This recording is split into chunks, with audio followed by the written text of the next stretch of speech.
بسم اللہ الرحمن الرحیم۔ السلام علیکم۔ اور ابھی تک آپ نے ہمارا چینل سبسکرائب نہیں کیا تو ابھی ہمارا چینل سبسکرائب کریں اور ساتھ ہی لگے بیل کے بٹن کو بھی پریس کریں تاکہ آپ کو مستقبل میں ہماری اپلوڈ ہونے والی مزید ویڈیوز کا نوٹیفیکیشن ملتا رہے۔ حضرت ابو ذر غفاری رضی اللہ تعالی عنہ کے قبول اسلام کا واقعہ۔ حضرت ابو ذر غفاری رضی اللہ تعالی عنہ مشہور صحابی ہیں جو بعد میں بڑے زاہدوں اور بڑے علماء میں سے ہوئے۔ حضرت علی کرم اللہ وجہہ کا ارشاد ہے کہ ابو ذر رضی اللہ تعالی عنہ ایسے علم کو حاصل کیے ہوئے ہیں جس سے لوگ عاجز ہیں، مگر انہوں نے اس کو محفوظ کر رکھا ہے۔ جب ان کو حضور اقدس صلی اللہ علیہ وسلم کے نبوت کے پہلی خبر پہنچی کو انہوں نے اپنے بھائی کو حلال کی تحقیق کے واسطے مکہ بھیجا کہ جو شخص یہ دعویٰ کرتا ہے کہ میرے پاس وحی آتی ہے اور آسمان کی خبریں آتی ہیں، اس کے حالات معلوم کریں اور اس کے کلام کو غور سے سنیں۔ وہ مکہ مکرمہ آئے اور حالات معلوم کرنے کے بعد اپنے بھائی سے جا کر کہا کہ میں نے ان کو اچھی عادتوں اور عمدہ اخلاق کا حکم کرتے دیکھا اور ایسا کلام سنا نہ شعر ہے اور نہ کہانوں کا کلام ہے۔ ابو ذر رضی اللہ تعالی عنہ کی اس مجمل بات سے کشفی نہ ہوئی تو خود سامان سفر باندھا اور مکہ پہنچے اور سیدھا مسجد حرام میں گئے۔ حضور صلی اللہ علیہ وسلم کو پہچانتے نہیں تھے اور کسی سے پوچھنا مصلحت کے خلاف سمجھا۔ شام کا اسی حال میں رہے۔ شام کو حضرت علی کرم اللہ وجہہ نے دیکھا کہ ایک پردیسی مسافر ہے۔ مسافر کی غریبوں کی پردیسیوں کی خبرگیری، ان کی ضرورتوں کا پورا کرنا ان حضرات کی کٹی میں پڑا ہوا تھا، اس لیے ان کو اپنے گھر لے آئے، میزبانی فرمائی، لیکن اس کے پوچھنے کی کچھ ضرورت نہ سمجھی کہ کون ہو، کیوں آئے ہو۔ مسافر نے بھی کچھ ظاہر نہ کیا۔ صبح کو پھر مسجد آ گیا اور دن بھر اسی حال میں گزارا کہ خود پتہ نہ چلا اور دریافت کسی سے کیا نہیں۔ غالباً اس کی وجہ یہ ہوگی کہ حضور صلی اللہ علیہ وسلم کے ساتھ دشمنی کے قصے بہت مشہور تھے۔ آپ کو اور آپ کے ملنے والوں کو ہر طرح کی تکلیفیں دی جاتی تھیں۔ ان کو خیال ہوا ہو کہ صحیح حال معلوم نہیں ہوگا اور بدگمانی کی وجہ سے مفت کی تکلیف علیحدہ رہی۔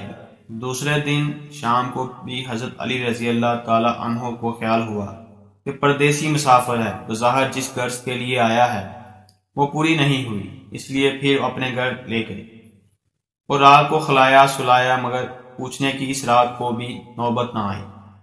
تیسری رات کو پھر یہی صورت ہوئی تو حضرت علی رضی اللہ تعالی عنہ نے دریافت کیا، فرمایا کہ تم کس کام سے آئے ہو، کیا غرض ہے؟ تو حضرت ابو ذر رضی اللہ تعالی عنہ نے پہلے ان کو قسم اور عہد و پیمان دی اس بات کے کہ وہ صحیح بتائیں، اس کے بعد اپنی غرض بتلائی۔ حضرت علی کرم اللہ وجہہ نے فرمایا کہ وہ بے شک اللہ کے رسول ہیں اور صبح کو میں جب جاؤں تو تم میرے ساتھ چلنا، میں وہاں تک پہنچا دوں گا، لیکن مخالفت کا زور ہے، اس لیے رستے میں اگر مجھے کوئی شخص ایسا ملا جس سے میرے ساتھ چلنے کی وجہ سے تم پر کوئی اندیشہ ہو تو میں پیشاب کرنے لگوں گا یا اپنا جھکا درست کرنے لگوں گا۔ تم سیدھے چلے چلنا، میرے ساتھ ٹھہرنا نہیں، جس کی وجہ سے تمہارا میرا ساتھ ہونا معلوم نہ ہو۔ چنانچہ صبح کو حضرت علی کرم اللہ وجہہ کے پیچھے پیچھے حضور صلی اللہ علیہ وسلم کی خدمت میں پہنچے۔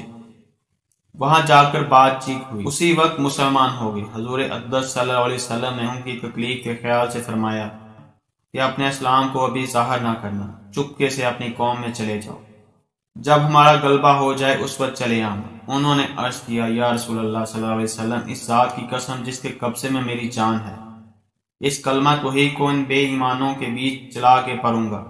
چنانچہ اسی وقت مسجد حرام میں تشریف لے گئے اور بلند آواز سے اشہد ان لا الہ الا اللہ و اشہد ان محمد رسول اللہ پڑھا۔ پھر کیا تھا، چاروں طرف سے لوگ اٹھے اور اس قدر مارا کہ زخمی کر دیے، مرنے کے قریب ہو گئے۔ حضور صلی اللہ علیہ وسلم کے چاچا حضرت عباس رضی اللہ تعالی عنہ، جو اس وقت تک مسلمان بھی نہیں ہوئے تھے، ان کے اوپر بچانے کے لیے لیٹ گئے اور لوگوں سے کہا کہ کیا ظلم کرتے ہو، یہ شخص قبیلہ غفار کا ہے اور یہ قبیلہ ملک شام کے رستے میں پڑتا ہے، تمہاری تجارت وغیرہ سب ملک شام کے ساتھ ہے، اگر یہ مر گیا تو شام کا آنا جانا بند ہو جائے گا۔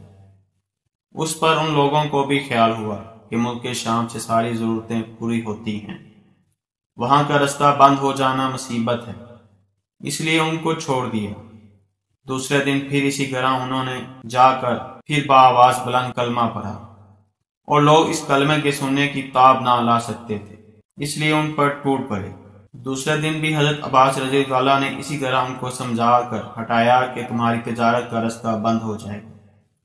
حاصل، حضور صلی اللہ علیہ وسلم کے اس ارشاد کے باوجود کہ اپنے اسلام کو چھپاؤ، ان کا یہ فعل حق کے اظہار کا ولولہ اور غلبہ تھا کہ جب یہ دین حق ہے تو کسی کے باپ کا کیا جاتا ہے کہ ممکن ہے تکالیف کا تحمل نہ ہو، ورنہ حضور صلی اللہ علیہ وسلم کے حکم کے خلاف صحابہ رضی اللہ تعالیٰ عنہ کی یہ مجال ہی نہ تھی، چونکہ حضور اقدس صلی اللہ علیہ وسلم خود ہی اسلام پھیلانے میں ہر قسم کی تکلیفیں برداشت فرما رہے تھے۔